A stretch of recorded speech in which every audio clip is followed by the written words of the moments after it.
Hey, what's up? It's Nick Poliokini, and if you know, a bit of a change of scenery here and a change of handsome gentleman. This one to my right is Dillon Klena, and he is the lead. If you do not know Newsies, well, this is Cowboy. I mean, this is Jack. So let's talk about you. Okay, let's do this because Cowboy is your nickname. What's your character's name? Jack Kelly. And Jack Kelly is the man. The leader of the Newsies, yes. Correct. And with that, Newsies and nicknames are extremely important. So you've got Cowboy, you've got Specs, you've got Les. Race, right. got Mush. So what was your nickname as a kid, Dillon? Well, I usually went by Dilly. I also went by Dilly K, and I make music sometimes. Okay. And so that's kind of taken on my artist name is Dilly K. And okay. Yeah. So you have your alter ego of Dilly K, which I like. No. And you've got your alter ego here in Newsies of Cowboy. But talk to me about you as a child. Talk to me about young Dillon. Talk to me about you and just who you were and, growing up and born and raised and wherever, so. Yeah, I was born and raised in West Covina, California. And I started performing at a very young age. I was 3 years old when I started performing. What was your first show? My first show was either Big River and I was a Straw Hat Boy, or Grease and I was a Trash Can Boy that just did Grease Lightning. And that Which is adorable to know, but that's perfect. And 3 years old, you said? 3 years old. Dude, that's so. Is theater in your blood, in your family? Like, is it something that your family does, or is there something you got a passion for early on? Both my parents they didn't do much theater in their lives. Okay. But then when my siblings were born, I have two older siblings. I have an older sister and an older brother. And when they were about 7 and 5, my mom decided to put them in children's theater while she was pregnant with me. So I was kind of just born into a family of artists. So in the womb, you were already ready for musical theater. Yes, I think my mom, I feel like my mom has told me this before, and when she actually did a production of Grease before I was born, or while she was pregnant with me. Okay. And she claims that she didn't say this, but I have a strong memory of her telling me that when I was in her belly that I kicked during one of the performances. And so I always thought that was when I was struck by the theater bug. Okay, I think that's very accurate, very early in life. I mean, we're talking, yes, like you were literally Dill, because you didn't even have a full Dillon built at that point. Of course, yes. As you were growing up and having your older siblings also in musical theater, what was that like? I mean, were you always competing for roles? I mean, because I have a background in entertainment as well, and so I know that there's a little competition always, some friendly competition, but obviously you're going for different roles and different things. What was it like growing up in, what kind of became, it sounds a little bit like a musical theater family? Yeah, we are in, my siblings are a little bit older than I am. So when I was really young, I mean, the generational gap was already so huge that there really was not that much competing. Instead, we became the Klena kids and we performed in all these talent shows in West Covina. Okay. And we became kind of like, I would say, the Partridge Family, if you will. Cute, okay. And we'd perform all throughout our upbringing together. The Klena kids. You can look us up on YouTube. You'll find a couple of videos. And love it. I have a fun fact for a Christmas card one year. Yeah. We decided to make a Christmas Klena Kids album. Okay. Which is not anywhere. But I'm sorry. Select few that Internet, do your job. Find the Klena Kids album. That's all I care about at this point. Do your job.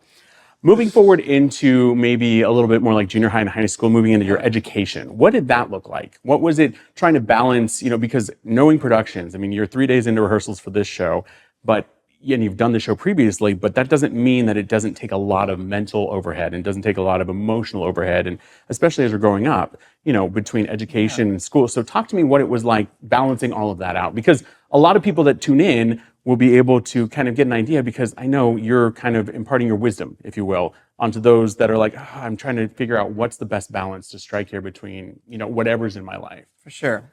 My parents were really great because they wanted me and my siblings to be very well-rounded. So as well as musical theater, we also played sports. And so I feel like there is musical theater also in my mind, I would think is a sport just because of how rigorous the rehearsal processes can be and just performing in general.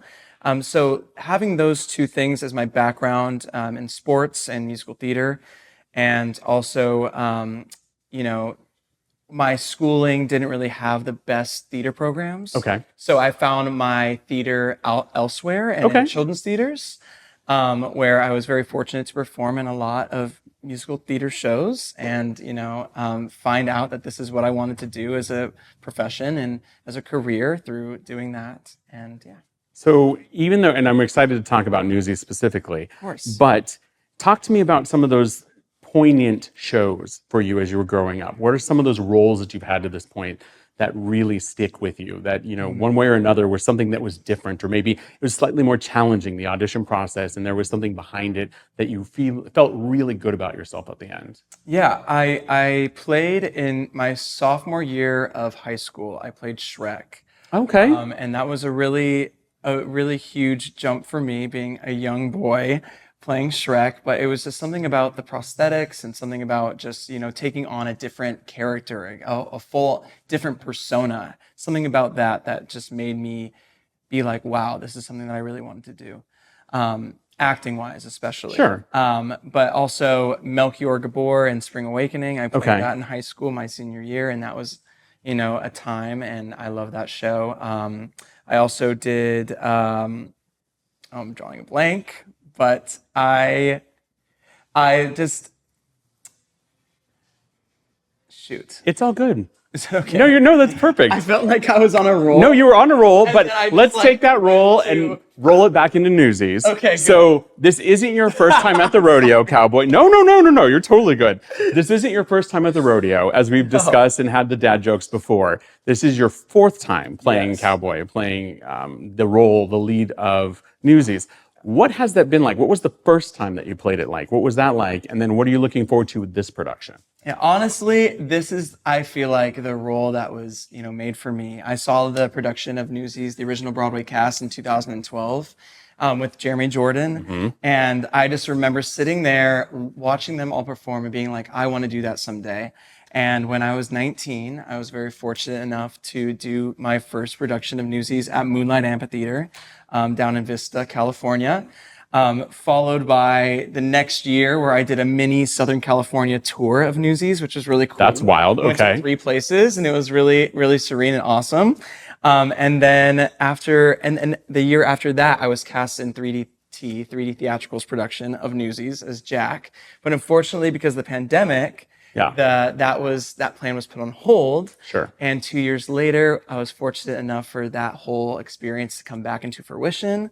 And when theater came back, and I looked at Jack with a new perspective of life, and knowing that you know, theater was gone for such a long time, and you know, it kind of made me think about wow, like theater is so important, and it can, you know, teach so many things, and you never know what you have until it's gone. Sure. And so from then on out, I was like, this is what I am meant to do. This is what I'm supposed to do. And I looked at Jack through a new lens. And now we are here 2 years later doing Jack again. Which for a I think fourth is time. great. Yeah. Now, I was going to say, now doing all that with the pandemic, and it sounds like there's a little tie in there, but singing Santa Fe, that's a very specific song about change and travel and transformation. We kind of experienced that with the COVID situation. So when you came back and were able to do that with the 3D theatricals, was that something that you were able to like pour a different kind of passion into? Oh yeah, I mean, it was a plethora of emotions going through my head of just like nerves, especially because Santa Fe is so hard. Correct. And I think that like just singing that song, it just means so much, and it connects to so many people, and it's that longing for something that you don't already have that's so important. So with all of that, your fourth go as Jack, what is something special that you are looking forward to bringing to this interpretation with this cast here at Musical Theater West? Personally, I am a little bit older, so I'm looking at it through an older perspective, which will bring more of a maturity. I'm hoping to bring maturity to Jack and more of a grounded presence to him and emotional vulnerability that no one else has got to see yet. That's amazing. I can't wait to hear you sing. I can't wait to hear you perform. You need to come on out to Musical Theater West here in Long Beach. Get all the details at thisweekendwithnick.com or the link in bio at Nick Poliokini or This Weekend with Nick on Instagram. Dillon or Jack, Cowboy, it's been a pleasure, and I look forward to so seeing you out much. there. Thank you.